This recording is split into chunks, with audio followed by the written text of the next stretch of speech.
Hoje vamos falar sobre isso. Entre a morte e a morte, existe escolha? Nesse momento tão difícil, a gente vai ver como Deus vai desenrolar essa situação, abrir portas e acabar aí cumprindo a missão.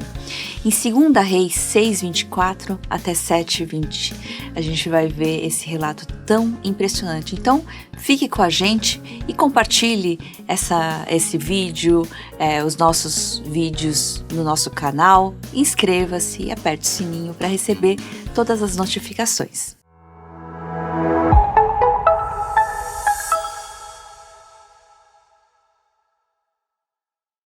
Depois de adorarmos a Deus, termos um tempo tão precioso aí, vendo como Deus tem abençoado tantos projetos, tantos lugares, como a ação de Deus é poderosa, a gente vai falar de um tema bastante difícil. Entre a morte e a morte, existe escolha? Então, 2 Reis 6:24 a 7:20 vai trazer esse tema, mas a gente vai entender um pouquinho mais sobre isso. O que quer dizer aqui? Vamos ler o texto juntos, 2 Reis, começando no capítulo 6:24. Algum tempo depois, Ben-Hadad, que é o rei da Síria, mobilizou todo o seu exército e cercou Samaria. O cerco durou tanto tempo e causou tamanha fome que uma cabeça de jumento chegou a valer 80 peças de prata e uma caneca de esterco de pomba, 5 peças de prata. Um dia, quando o rei de Israel inspecionava os muros da cidade, uma mulher gritou para ele: "Socorro, majestade!" E o rei respondeu: "Se o senhor não a socorrer, como poderei ajudá-la? Acaso há trigo na eira ou vinho no tanque de prensar uvas?" Contudo, ele perguntou: "Qual é o problema?" Ela respondeu: "Esta mulher me disse: vamos comer o seu filho hoje e amanhã comeremos o meu. Então cozinhamos o meu filho e o comemos. No dia seguinte, eu disse a ela que era a vez de comermos o filho dela, mas ela o havia escondido."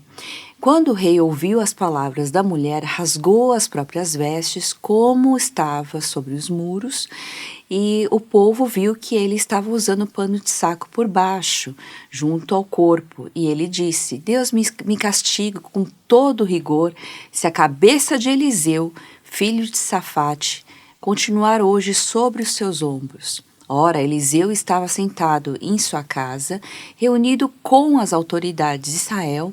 O rei havia mandado um mensageiro à sua frente, mas antes que ele chegasse, Eliseu disse às autoridades: "Aquele assassino mandou alguém para cortar minha cabeça? Quando o mensageiro chegar, fechem a porta e mantenham-na trancada. Vocês não estão ouvindo os passos do seu senhor que vem atrás dele?" Enquanto ainda lhes falava, o mensageiro chegou. Na mesma hora, o rei disse: "Esta desgraça vem do Senhor. Por que devo ainda ter esperança no Senhor?" Eliseu respondeu: "Ouçam a palavra do Senhor. Assim diz o Senhor: amanhã, por volta desta hora, na porta de Samaria, tanto uma medida de farinha como 2 medidas de cevada serão vendidas por 1 peça de prata." O oficial, em cujo braço o rei estava se apoiando, disse ao homem de Deus: "Ainda que o Senhor abrisse as comportas do céu, será que isso poderia acontecer?" Mas Eliseu advertiu: "Você o verá com os próprios olhos, mas não comerá coisa alguma." Então, nesse ponto eu queria dar uma parada, depois a gente volta ao texto, pensar um pouco sobre essa situação terrível que está acontecendo aqui. É uma situação de guerra. Naquela época, as cidades eram muradas, então as cidades, quando elas tinham cerco, né, o inimigo ficava por volta da cidade, eles ficavam praticamente presos e sem nenhuma possibilidade de comprar ou trazer comida de outro lugar. Então a comida tinha acabado, eles estavam passando muita fome dentro dessa cidade. Então a cidade inteira, não é uma pessoa, não é só algumas, né? Não são só algumas, mas todo mundo ali estava passando por uma dificuldade terrível. E nesse momento, o rei, que é o rei, ele se omite. O povo, que é o povo de Deus, comete coisas assim terríveis, como por exemplo o canibalismo. A gente viu uma descrição aí de uma situação complicadíssima. A gente diria como isso é possível, e isso não está acontecendo só num ambiente pagão em que as pessoas não conhecem a Deus, mas o próprio povo de Deus. Você imagina que todo mundo que conhece a Deus, que conhece a Jesus, né, tenha uma vida diferenciada, sejam pessoas especiais, o povo que é escolhido é um povo especial. E na verdade a gente vai ver aqui que na hora da dificuldade máxima, no momento em que você chega ao fundo do poço, a fome que na verdade acaba igualando todo mundo, mostrando a fragilidade humana, quando o ser humano está afastado de Deus, independente se ele é do povo de Deus ou não, coração humano não consegue mais se alinhar ao coração de Deus, a mensagem dele, o amor dele, as leis, as ordenanças dele para uma vida melhor, a gente vai ver uma situação complicada como essa. E as pessoas, quando elas são entregues aos seus próprios instintos, que é nesse momento é a terrível fome, é no meio da guerra, né, destruição, né, as pessoas estão sem esperança, nesse momento que a gente vai ver essa situação de canibalismo entre o próprio povo de Deus. E aí, mais do que isso, essas mulheres, elas vão negociar, não é qualquer pessoa, eles vão negociar os próprios filhos, né, para serem sacrificados nesse momento para matarem a fome. Então é uma situação muito difícil, uma situação complicada. Ninguém aqui na cidade consegue enxergar nenhuma saída. E nesse momento, o que vai acontecer? A gente está diante da morte, porque lá fora estão os inimigos. Então, se a gente sair para pegar qualquer coisa, tentar conseguir comida, é a morte. E dentro a gente olha a situação, a fome terrível, as pessoas morrendo de fome mesmo, e a gente olha para a situação e fala: para onde a gente tem que correr? O que a gente pode fazer nesse momento? E aí a gente vai perceber que essas duas mulheres, né, a mulher vai trazer a situação para o rei, e o rei que deveria, né, ele é o governante, ele, pelo menos a ideia é que ele entenda um pouquinho mais, tenha algum direcionamento, até da parte de Deus. Esse rei é incapaz de fazer nada, ele não pode fazer nada, porque ele já diz: se o Senhor não ajudar, Senhor Deus não ajudar, quem poderá ajudar? A gente não tem nada. O que ele humanamente consegue enxergar é que as vinhas não tem nada, a eira não tem nada, os depósitos estão vazios, então o que ele pode fazer? Então, a gente tem momentos que a gente espera resoluções, decisões, e que tudo aconteça num âmbito maior, talvez um governo, uma instituição. Às vezes a gente fica esperando da igreja, às vezes a gente fica esperando de um grupo seleto, que seja especial, e na verdade a gente vai ver que ninguém, a não ser Deus, pode fazer nada nessa situação, porque tudo isso foge ao controle, mas foge completamente ao controle. E o ser humano, nesse caso, está cheio de maldade. Ele consegue só enxergar a sua própria fome e a situação toda como eu vou matar essa fome, ou vou matar alguém, né, no caso. E aí, o que o rei, por exemplo, ele vai muito pouquinho além ainda nessa situação. Essa situação traz o velho eu, aquele ser humano interior que precisa achar um culpado, precisa achar alguém que seja culpado de tudo isso que eu estou passando, que eu estou vivendo. E aí é isso que o rei faz. Aquele maldito Eliseu, ele é o culpado de tudo, né? Então, que ele não vai ficar vivo enquanto eu estiver aqui, e aí ele vai culpá-lo, vai tentar matá-lo, né? A gente vê uma situação bem complicada aí. Aí a gente vai um pouquinho adiante pensando nesse profeta que é o Eliseu. Ele está lá sentado com as autoridades de Israel. Ele sabe, e ele é interessante porque o Eliseu não é nada polido, assim, ele não é uma pessoa muito muito, sabe, que sabe fazer assim aquela politicagem, sabe lidar, né? Ele já é bem duro, ele fala assim, vão vir pegar minha cabeça, vão vir me cortar minha cabeça, e aí fechem a porta e mantenham-a trancada, né? Então ele já vai com tudo. E nesse momento, qual é a saída? Parece que o homem de Deus, o Eliseu, ele tem uma certeza absoluta, né? E ele transmite essa mensagem: ouçam a palavra do Senhor. Amanhã, por volta desta hora, na porta de Samaria, tanto uma medida de farinha como 2 de cevada serão vendidas a uma peça de prata. Quando a gente olha essa certeza, essa fé do homem de Deus, no caso o profeta Eliseu, a gente fica pensando, será que ele acredita mesmo? Será que ele enxerga alguma coisa diferente? É interessante porque, claro, tem algumas pessoas que têm esse dom especial de fé em Deus, mas todos nós temos a fé. Mas muitas vezes o que acontece conosco? Quando a gente está diante de uma situação complicada, diante de uma situação que a gente humanamente não consegue enxergar a saída, a gente trava. E parece que essa trava, essa cegueira total, faz com que a gente não consiga nem enxergar Deus na situação.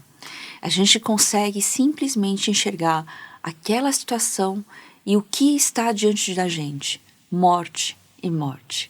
E aí a gente fica paralisado, completamente paralisado, não conseguindo fazer absolutamente nada. Isso não podemos falar que é só para uma missão, mas na própria vida, quando a gente tem que lidar com o nosso dia a dia, com as coisas realmente que estão diante da gente todos os dias. E aí, o que acontece? A gente vai ver uma incredulidade geral, mas mais do que uma incredulidade. Aquela pessoa que era um oficial do rei, que estava ali pertinho do rei, e o próprio rei, a gente vai ver o rei sempre buscando um culpado, tentando resolver as coisas do seu jeito e assim se sentindo talvez incapaz, totalmente sem saída também, do mesmo jeito que o povo estava. A gente vai ver um oficial quase que blasfemando a Deus, né, dizendo assim, ainda, mesmo que o Senhor, né, Deus, ele abrisse todas as comportas do céu, é impossível disso acontecer. Isso que o Eliseu falou, que a farinha vai custar, como assim? Da onde vai brotar farinha? Como é que a gente vai ter cevada para alimentar esse pessoal? O que vai acontecer? E aí é interessante como o texto é muito... A Bíblia é muito legal. A Bíblia é muito interessante. Aliás, os caminhos de Deus são muito interessantes, porque aqui ele não mostra, de repente, um exército grande chegando para resolver a situação, não manda o próprio mensageiro, né, que é o Elias, o Eliseu, que é o profeta, ele não vai chegar resolvendo as coisas, tratando. Ele vai falar aquela palavra com muita fé, com muita determinação, né, porque vem de Deus, mas ele mesmo não tem uma solução para aquilo. Ele está esperando aquilo que Deus vai fazer. E aí quem aparece nessa situação? Olha só, vamos continuar no texto aí, no capítulo 7, versículo 3. Havia 4 leprosos junto à porta da cidade. Eles disseram uns aos outros: por que ficar aqui esperando a morte? Se resolvermos entrar na cidade, morreremos de fome, mas se ficarmos aqui, também morreremos. Vamos, pois, ao acampamento dos arameus para nos render. Se eles nos pouparem, viveremos. Se nos matarem, morreremos. Isso é muito interessante. Vai aparecer aqui pessoas, assim, bem inusitadas, bem do além, pessoas marginalizadas, pessoas que parecem não fazer muito sentido nesse contexto. E aparecem esses 4. 4 o quê? Leprosos. O que são leprosos? Leprosos são pessoas que estão com problemas de pele, nem sempre é uma lepra mesmo, mas é um problema de pele. E essas pessoas que tinham um problema de pele, eles eram considerados impuros. E quando eles estavam impuros, o que eles tinham que fazer? Eles tinham que viver um tempo, uma quarentena, fora da cidade. Então eles estavam, nem dentro da cidade eles estavam num lugar onde era destinado para eles, então quer dizer, totalmente marginalizados, mas também morrendo de fome, claro. Eles também estavam enfrentando o cerco, então se eles fossem sair daquela situação ou tentar entrar na cidade, de qualquer forma eles morreriam. Entrando na cidade, morreriam. Fora eles morreriam. De novo, entre a morte e a morte. Qual é a escolha? O povo lá dentro da cidade não tinha escolha. Esses 4 leprosos também não tinham escolha. Para onde eles iam correr? O que eles iam fazer? Eles não tinham. E, por lei, eles eram considerados não só impuros, mas eles eram tratados de uma maneira bem inferior, desprezados, marginalizados, né? Mas é interessante a pergunta que eles levantam aqui. Por que ficar aqui parado, esperando a morte? Interessante isso. A gente, diante da morte, a gente fica geralmente paralisado. Muita gente entra em depressão, muita gente acha que não tem jeito, então vamos morrer. E aí o pessoal se enterra, né?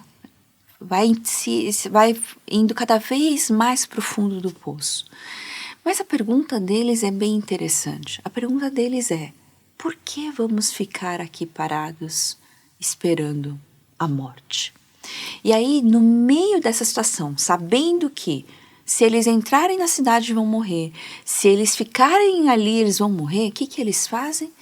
Eles fazem assim: vamos então para o acampamento dos arameus. Os arameus são os inimigos, os sírios que estão ali fazendo o cerco e atacando a cidade, querendo atacar a cidade. E eles falam: vamos nos render.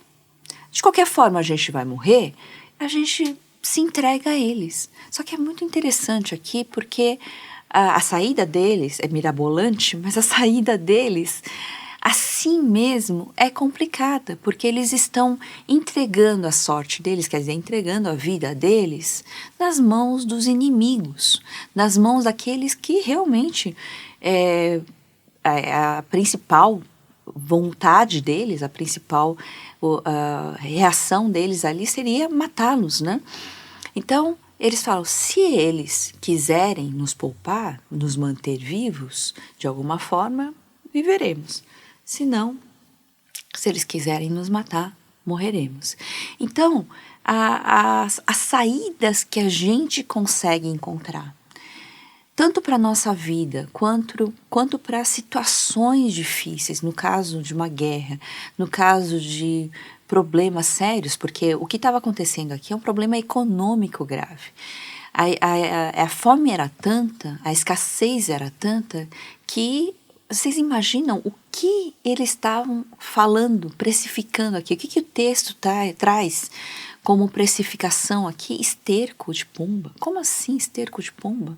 Quem come esterco de pomba? Mas nessa situação, até o esterco de pomba era considerado, porque é cabeça de jumento, também não tem nada para comer. Mas essa cabeça de jumento, esse esterco de pomba, estavam valendo aí 80 peças de prata, 5 peças de prata. Estavam assim um absurdo, sendo que nem alimento eles eram. Então eles estavam passando uma situação econômica terrível, né?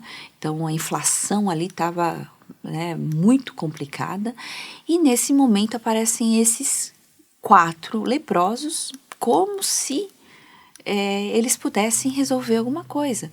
E o máximo que eles conseguem pensar e tentar resolver, o máximo é: vamos nos entregar aos nossos inimigos. Se eles quiserem matar, eles matam. Se eles quiserem nos manter vivos, eles mantêm.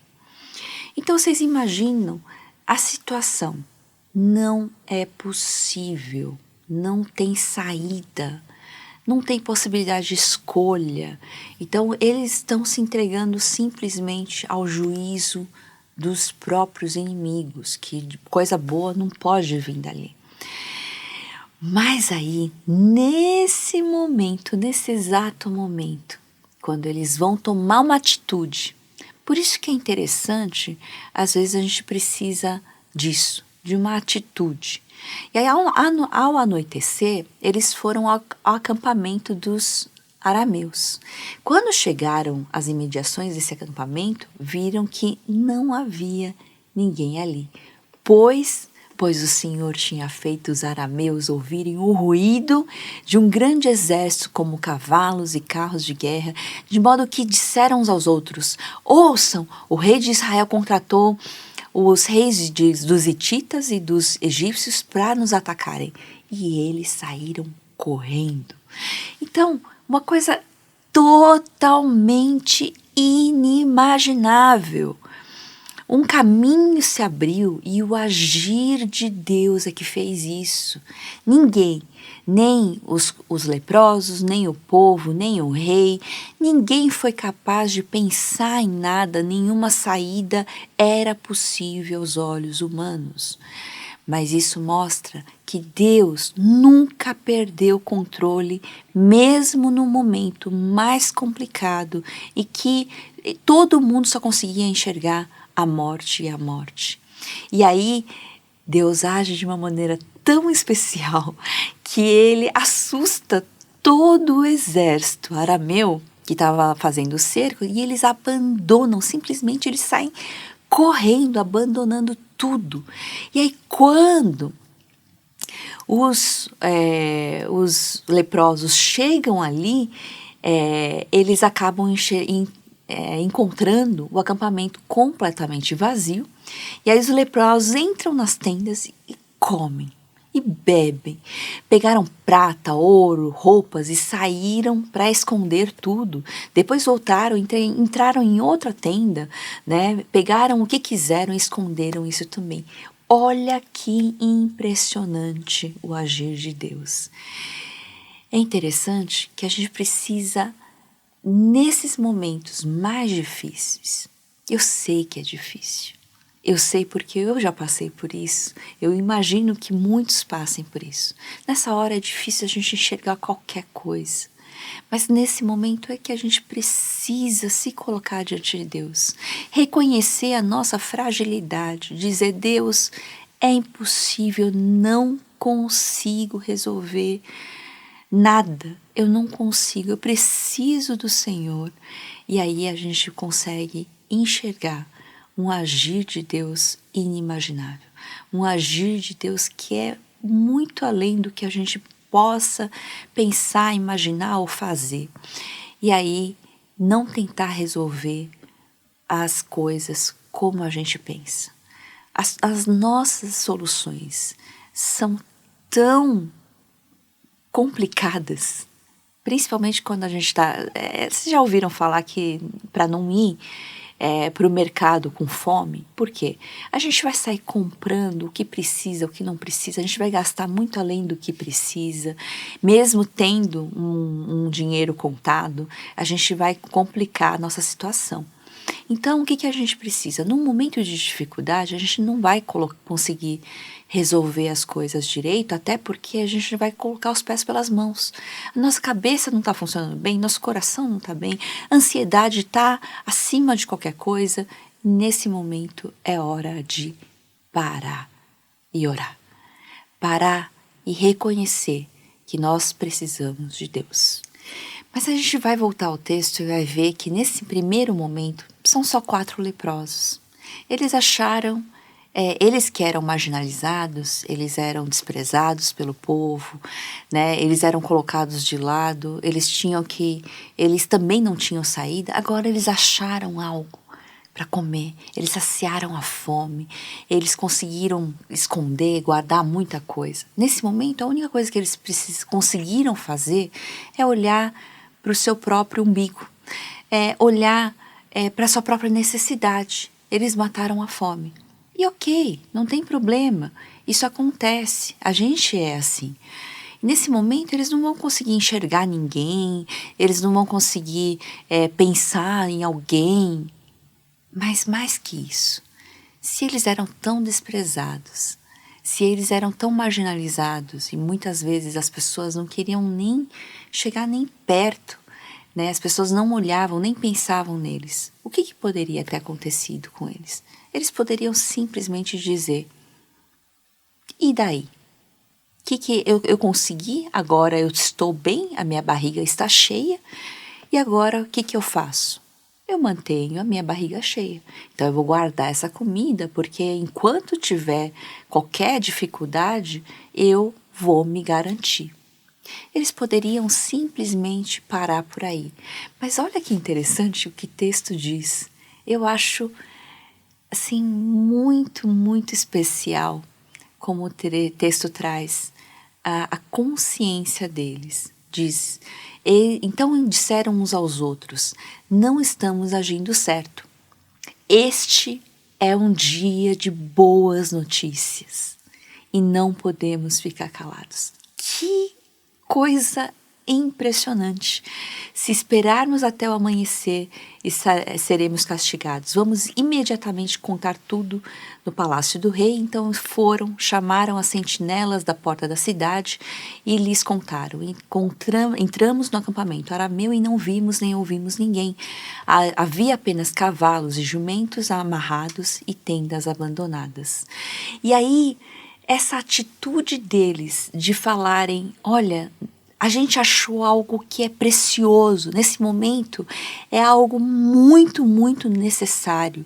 A gente não pode guardar essa boa notícia, e é o que eles falam, essa boa notícia. Não dá para guardar só para a gente, isso é maldade. A gente precisa ir lá contar para todos que precisam na cidade. Então o que eles fazem? Eles não se calam, eles não ficam fechados naquilo que apenas eles podem fazer. Então, desfrutar, né? Eles não ficam acomodados com aquilo, eles não ficam parados com aquilo, mesmo sabendo que talvez ninguém ouviria o que eles tinham a dizer, ninguém nem acreditaria o que eles tinham para dizer, mas eles dizem: nós não podemos ficar aqui calados enquanto todo mundo está passando fome. Então, olha que impressionante a atitude deles. E aí, quando eles se dão conta do que está diante deles, que banquete que eles estão ali na frente, eles falam: nós precisamos. Eles pensam no outro. E aí a gente vê eles indo, o rei vai na continuação, assim que prepararam 2 carros de guerra com todos os seus cavalos, o rei os enviou atrás do exército arameu, ordenando aos condutores: vão e descubram o que aconteceu. Eles seguiram as pegadas do exército até o Jordão e encontraram todo o caminho cheio de roupas e armas que os arameus haviam deixado para trás, enquanto fugiam. Os mensageiros voltaram e relataram tudo ao rei. E aí eles conseguiram, então o povo saiu e saqueou o acampamento dos arameus, assim, tanto uma medida de farinha como 2 medidas de cevada passaram a ser vendidas por uma peça de prata, conforme o Senhor tinha dito. E a gente vai ver lá que aquele que era o oficial do rei, ele morreu, né, também conforme o Senhor havia dito. Então, o que a gente vai ver?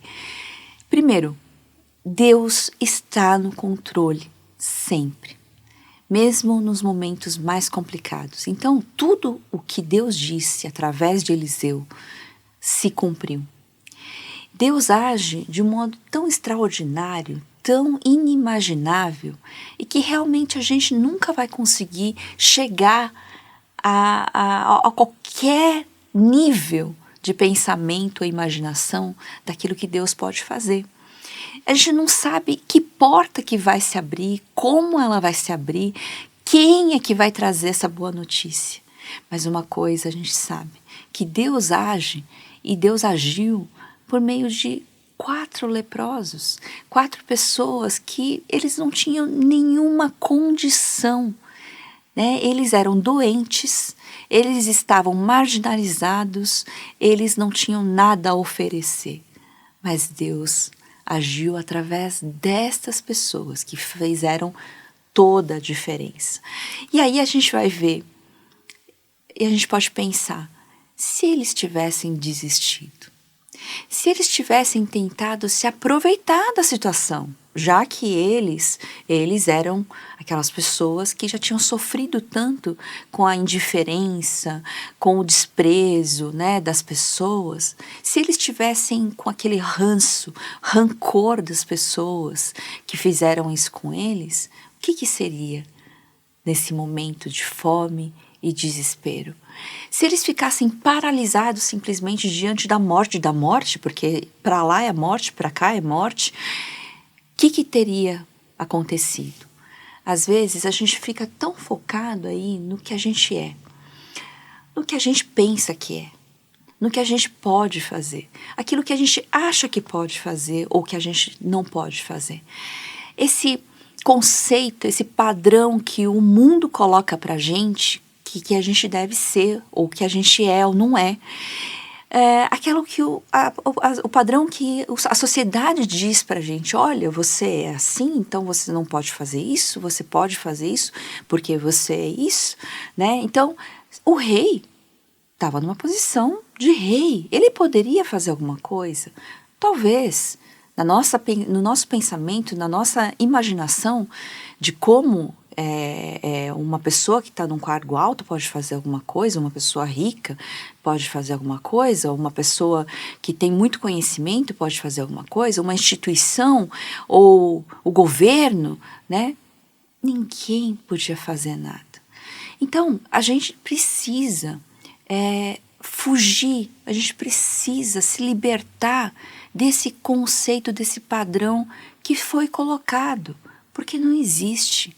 Claro que existe no sentido de organizar a sociedade, de organizar os nossos pensamentos, a nossa maneira de fazer, mas isso não pode controlar a nossa vida.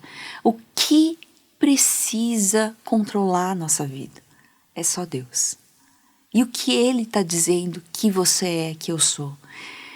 Que Ele pode fazer através de pessoas entregues a Ele, independente do que a gente acha que a gente pode ou não pode fazer. Quando Deus capacita, a gente pode fazer. E tudo vem dEle. A capacitação vem dEle. O amor até pelos outros vem dEle, né?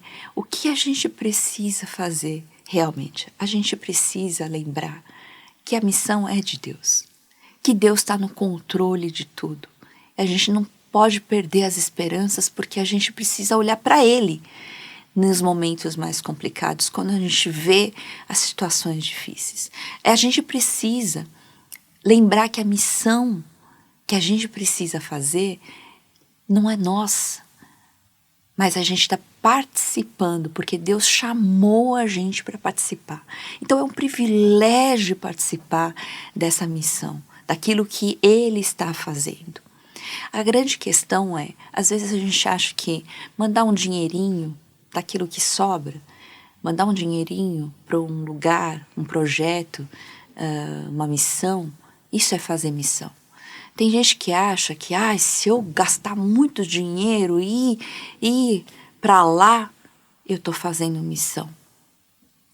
Às vezes as pessoas acham que simplesmente, claro que oração é muito importante, mas às vezes as pessoas acham que não podem fazer nada além disso. Não é verdade. A missão é todo dia, toda hora, e está aqui no coração. Ela nasce do desejo que os leprosos tiveram, porque a gente achou as boas novas, a gente achou aquilo que é mais precioso. E o que a gente vai fazer com isso? A gente vai morrer com isso? A gente vai guardar para a gente, porque esse tesouro tão maravilhoso que pode salvar a vida das pessoas, que pode mudar a vida das pessoas. O que a gente vai fazer? A missão verdadeira é responder a esse chamado, mas é responder a esse, mais do que isso, é responder a esse amor tão maravilhoso que a gente achou, como essas pessoas que estavam com fome, a fome de morte, pensando no como eles iam morrer, olhava para um lado é morte, para o outro lado é morte, e eles estavam fazendo coisas terríveis para tentar salvar um dia de vida. Nesse momento, quando eles acham a comida, aquilo que eles acharam no acampamento do inimigo, eles não se aguentam com as boas notícias. Eles falam, não podemos ficar calados. Essa é a verdadeira missão. Você e eu, nós não podemos ficar calados porque nós fomos atingidos por esse amor tão grande que é Deus. Porque Ele nos tirou de uma situação de miséria, de fome, do fundo do poço. E a gente precisa fazer alguma coisa. A gente precisa se mover, mesmo que a gente não entenda muito bem. A gente precisa se colocar diante de Deus. Reconhecer que quem está no controle é Ele. Reconhecer que por Ele a gente pode fazer. E se deixar ser usado por Ele. Então, nesse dia, que você consiga entender essa mensagem. Entender que a sua missão é muito mais do que aquilo que é a sua circunstância, a sua situação. É o que você acha de você mesmo, ou que você acha que é a missão. Mas é, principalmente, você contar dessa maravilha, de algo que você não consegue segurar mais, que é as boas novas da salvação de Cristo Jesus. Que a gente não se aguente de guardar essa boa notícia, que a gente use de todas as formas, que a gente não se prenda a nada, mas a gente se use de todas as formas para enxergar o outro, a necessidade do outro, e poder falar dessas boas novas, dessa maravilhosa salvação, de transformação de vida, de dignidade que Deus nos dá.